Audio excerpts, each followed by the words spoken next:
It's just a cartoon. It's just a kid's show. It's just too weird. It's just too ugly. It's just this. It's just that. If you're a fan of anime, you've probably heard one or more of these phrases before in your life. And if you're not a fan of anime, you've probably said these phrases before. If not out loud, then perhaps in your head at some point or another. If not, then you're either a NEET who never gets out of their house to talk to people, or you're some sort of in-the-closet weeaboo, avoiding all possible conversations about anime and making sure no one ever sees the Konosuba poster in your room. Or you have no clue what anime is, in which case, I don't know, just Google it and come back. But anyway, I think it's about time someone came along to explain to non-anime viewers the appeal of anime. Back when you first came into my life, I recall a place that I knew as a child, a special place, one that I held close to my heart. Won't you lead me in a dance down this winding road, where light and shadow entwine to take hold of the thoughts of the one left far behind? The first thing that I think is worth addressing is the animation. Despite animation in Western countries being largely seen as a children's industry, it is still highly regarded as art.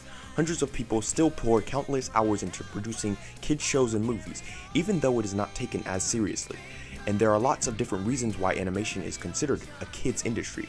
One big one is because back in times like the 1970s and 80s, many cartoons were produced with the idea of selling toys to children.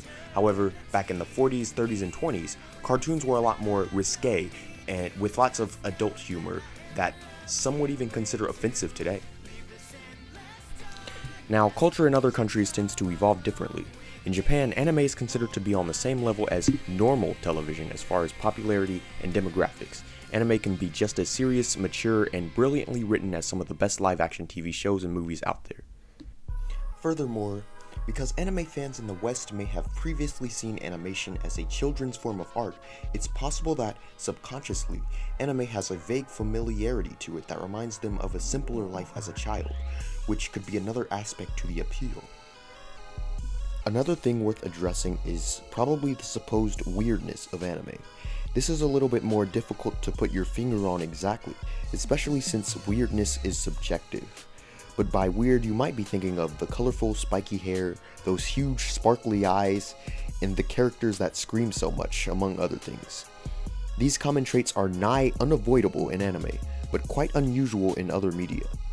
To give an oversimplified explanation for the sake of time, big spiky hair makes the character design more memorable, and the over-exaggerated eyes makes it easier to convey a character's feelings.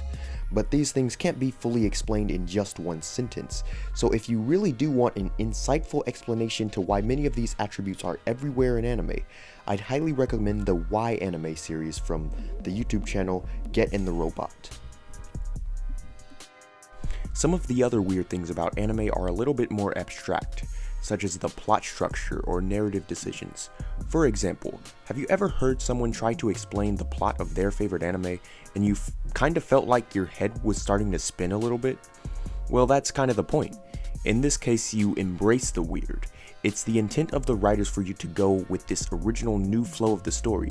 The unusual premises of these shows should be welcomed as fresh, unique, and unlike anything you've ever seen before, which is part of what makes it compelling. Now, as for calling anime ugly, well, it's kind of valid, but not every series looks the same. For example, this show and this show clearly have different styles to them. Their respective illustrators have very different ideas on what they decide to put emphasis on and what not to when designing characters, and this is the case with practically every anime series. There might just be a show with a distinctive art style out there just waiting for you to discover it, and you just haven't seen it yet. In conclusion, anime has much more than what meets the eye. Some shows can be immature and strange, but others can be superbly developed and one of a kind. Like any other television series, book, movie, or song, you just have to find the one that fits your taste. With that being said, I'd like to help you find something that fits your taste by recommending you some series to watch.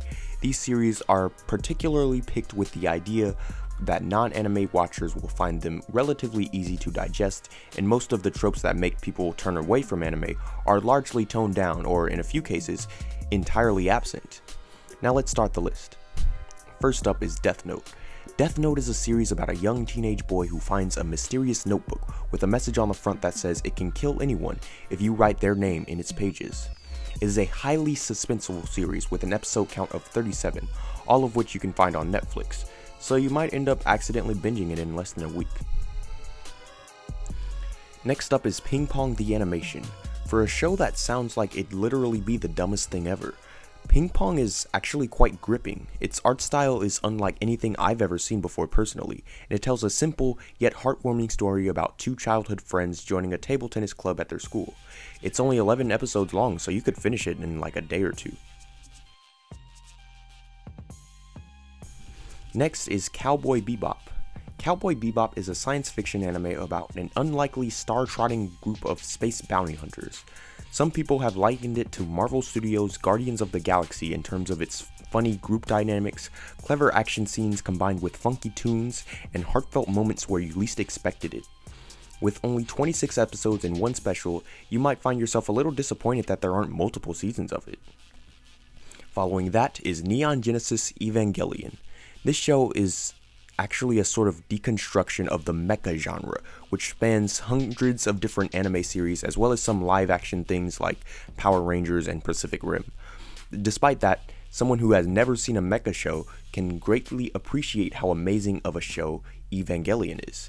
It's a little bit difficult to explain since I feel like the effect the story will have on you will be more impactful if you go in blind. Just know that it has robots, aliens, but it's a very human show, and it might just change your life.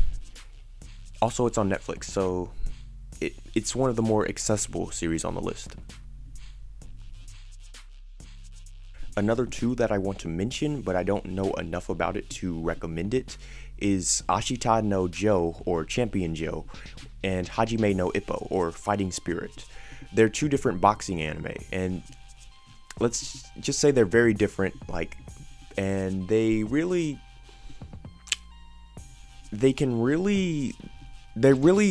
get you into the sport, even if you're not interested in boxing. Those two, they just sort of make you interested, or so I've heard.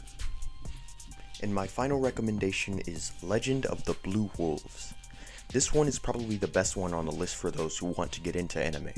It's a beautiful space opera that puts a new spin on the classic story of forbidden love. It takes place in a journey amongst the stars. It's also very progressive, considering it was made in the 1990s and prominently features openly LGBT characters. The only caveats to Blue Wolves is that it's not actually a series. It's an OVA, which is sort of like the equivalent of a direct-to-video movie. Also, this OVA is pretty obscure. It's not on any major streaming sites, so you might have to either buy it online or torrent it from somewhere. Now, you may have heard all these anime recommendations and still not found something that piques your interest, but that's okay, because these were mostly picked out based on what I like. But there are anime that'll fit pretty much anybody's taste.